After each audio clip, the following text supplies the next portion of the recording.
రాబోవు ఎన్నికల్లో కాంగ్రెస్ పార్టీ అధికారంలోకి వస్తే రాష్ట్రంలో ఇందిరమ్మ అభయం పథకం అమలు చేయడం జరుగుతుంది. ఇది ఒక చారిత్రాత్మక పథకం. ఇది మహిళలకు కాంగ్రెస్ పార్టీ ఇచ్చినటువంటి వరం. ఇది పేదలకు కాంగ్రెస్ ఇస్తున్నటువంటి వరం.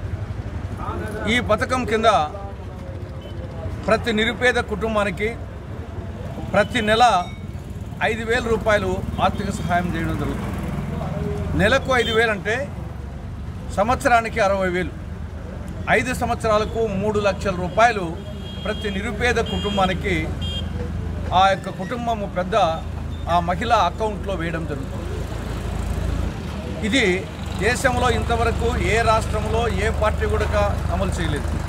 అలాంటిది మొట్టమొదటిసారి కాంగ్రెస్ పార్టీ ఆంధ్రప్రదేశ్లో ఈ పథకాన్ని అమలు చేస్తాము. ఈ పథకంతో పోలిస్తే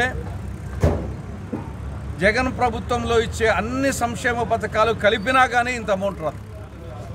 అమ్మఒడి, ఆసరా, చేయూత ఇవన్నీ అన్ని కుటుంబాలకు అన్నీ రావు. ఏదో 1-2 వస్తాయి. అన్నీ కలిపినా కానీ సంవత్సరానికి 60,000 రూపాయలు కాదు. అలాంటిది ఒక్క పథకం ద్వారానే సంవత్సరానికి 60,000 రూపాయలు ఆర్థిక సహాయం కాంగ్రెస్ పార్టీ అందిస్తుంది. తెలుగుదేశం పార్టీ చెప్తున్న సూపర్ 6 ఇందిరమ్మ అభయం పథకం ఉందా వలాదు. ఇది సూపర్ డూపర్ 6 ఇందిరమ్మ అభయం పథకం సూపర్ డూపర్ 6.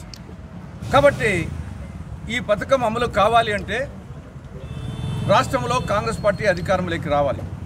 కాంగ్రెస్ పార్టీ అధికారంలోకి రావాలంటే ప్రజలు హస్తం గుర్తుపై ఓటు వేయాలి. కాబట్టి రాబో ఎన్నికల్లో హస్తం గుర్తు మీద ఓటు వేసి కాంగ్రెస్ను అధికారంలోకి తెండి ఇందిరమ్మ అభయం పథకాన్ని అమలు చేయడానికి కాంగ్రెస్ పార్టీకి అవకాశం ఇవ్వండి అని చెప్పేసి ఆంధ్రప్రదేశ్ మహిళా లోకానికి, ఆంధ్రప్రదేశ్ పేద ప్రజలకు కాంగ్రెస్ పార్టీ విజ్ఞప్తి చేస్తూ ఉంది.